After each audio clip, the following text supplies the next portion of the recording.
Well, hello and welcome to Alamance County Talks Politics. The question that we have is who's going to fill his shoes?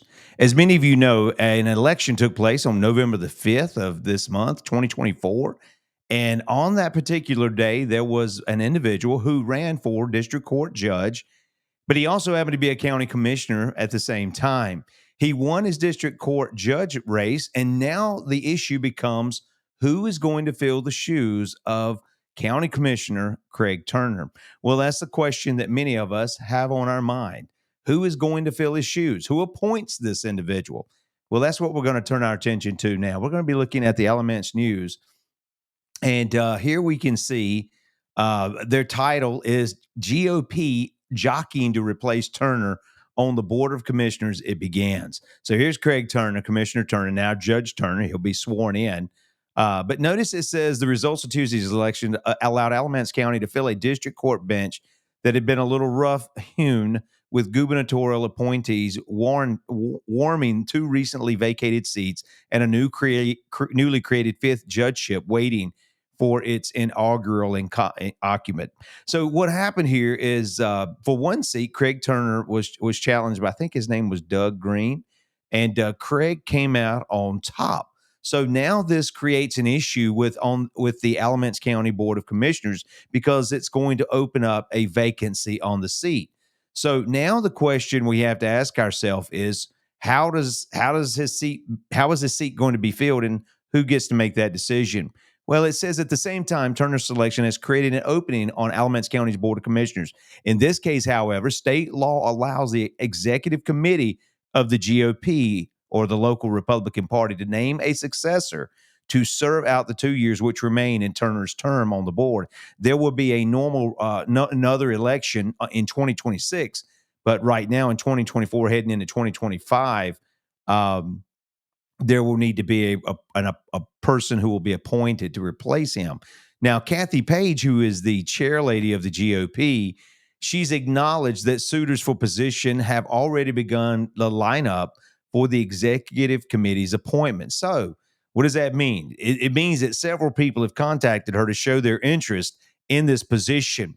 And I guess this is quote. So she says several Republicans have expressed interest in seeking the endorsement of the Alamance County Republican Party to fill the seat on our board of county commission that will be open with the resignation of Commissioner Craig Turner. Page went on to explain in an email on Wednesday, as potential candidates have expressed interest as opposed to intent, I am not comfortable sharing their names at this time. So apparently there are people who are contacting her and letting them know of their interest in being nominated for this position. So the without her being able to tell these things, she didn't feel comfortable saying who they were, and rightly so. The Alamance News then goes out on a limb or not really out on a limb. They go out and try to tell us who they speculatively believe will be at least three of the contenders. So here it is. Among the contenders for the committee's appointment are the also rans from previous races for the Board of Commissioners, and in particular, those who have competed in the GOP's primaries for the county's governing board. So the first runner-up in this year's primary, when they had the primary, I think it was back in March, for the county commissioners, was Ryan Bowden. Ryan Bowden was the first runner-up. I think he was a fourth-place vote getter. He was a current school board member, but he did not run for that office. He ran for county commissioner, finished fourth. But the problem with this is, according to the article, but he has since fallen in the esteem of the Republican leaders due to his recent support for a Democratic aspirant to the Board of Commissioners. I would say that is a problem. That is an issue. You don't endorse someone from the opposite party in that regard. Now, maybe he's saying we could have had a better selection from GOP positions. I don't know, but that could be troubling for him, and it will be. Because you're not showing, and I'm not saying loyalty to a party.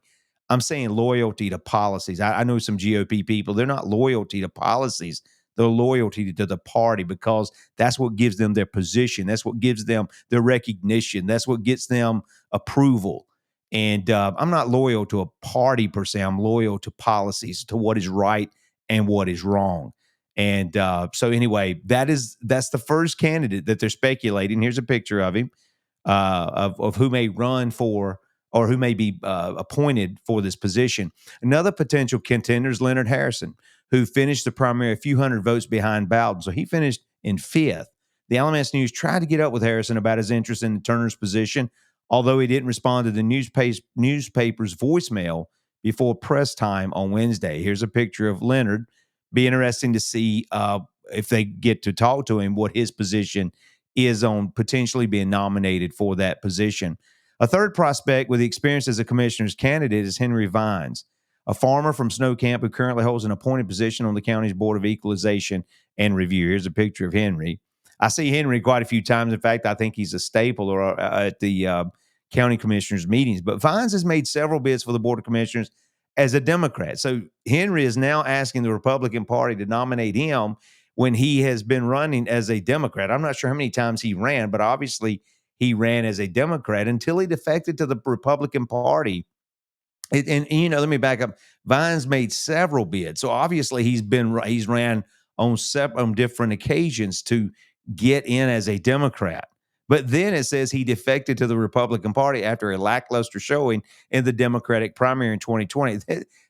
I guess what I'm saying is I'm not sure if he changed to be a Republican out of conviction, out of that conviction of what they really believe, or if he did it because he knows that the majority of people who do win in Alamance County for the majority of offices are Republicans.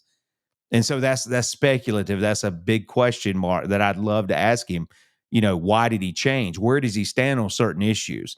And the reason I say that is because county commissioners can typically step up to that next position of the state of a state representative, whether it be in the Senate or the House, and there they can in fact impact policy statewide. So you need to know as a Republican, or you need to know what they believe before you nominate somebody, not just because you like them or they're popular or this person tells you to. Listen, you better put somebody in there who has the right policies. And we'll be talking more about that locally and later and locally about this. Despite his relatively recent political conversion, Vines believes that he has a conservative bona fides to satisfy the GOP leaders should they give him a chance to do so when they gather to pick Turner's successor. He says he is interested in this position. They actually were able to interview him on Wednesday. So he says he's hoping someone from the executive committee will nominate him. He says, I know what's going on in the county, and I think I could bring something to the county commissioners board in a conservative matter. Now that's good. I'm not sure what he means by conservative. I mean, I'd like to know. That would be interesting to hear Henry discuss. But then Henry talks about the certain needs in the county. He talked about just needing in this actually paragraph. He actually states that the county commissioners need to the county employees just received a biggest. I think he said the biggest wage increase in history. He says, Vine had been one of the calling cards even when he was running for office as a Democrat. He says, although his stance on this issue may put him in good stead with the GOP leaders, he has also been a vocal advocate of countywide zoning. So he also talks about zoning. But let me go back up to the here it is. He says, but the last raise, talking about county employees, he says, but the last raise which the commissioners bestowed on the county staff was the third highest in the history of the county. He said, I know we want to do something for staff, but we need to do something to make life a little easier for those who live in the county. Talking about the taxpayers, which I would clap and agree with that. So anyway, those are the three potential contenders that we know of that could potentially be considered. We know Henry has already thrown his hat in. I'm not sure about Ryan. We're not sure about Leonard. Kathy has probably obviously been given several names as to who potential candidates could be. So, but for you, who do you think should be nominated and potentially put in this position as a county commissioner? Who do you think has the qualifications? Who do you think has the business acumen to really sit in that seat and to really thoroughly think about how to spend your tax dollars that you work very hard for, and that they're given the ability to spend? So you need to think about that. Who do you think would be the best candidate for this position to fill this vacancy for Alamance County Commissioner? There'll be a group of maybe 40 people. The GOP executive committee, I think the elected officials have a say in that, and I think the precinct chairs have a say in that. Maybe 40 or 45, 50 people. I'm not sure. but I think all the precinct chairs, GOP executive committee, and I think the current elected officials in the GOP all have a say. There may be a few more, I'm not sure, but they have a say in that. So I don't know how comfortable I feel with 50 people making this decision. I think we need a broader expanse from Alamance County citizens, especially Republicans, since it is a Republican that they'll be filling the seat with. We'll talk more about that later. But who do you think they should select to fill the vacant seat that will be upcoming in the future of Craig Turner when he vacates that seat? Who do you think would be a good candidate? Well, think about it and put your comments in the comment section as to who you think you would like to see attain this position. Well, this is Alamance County Talks Politics. Until next time, take care.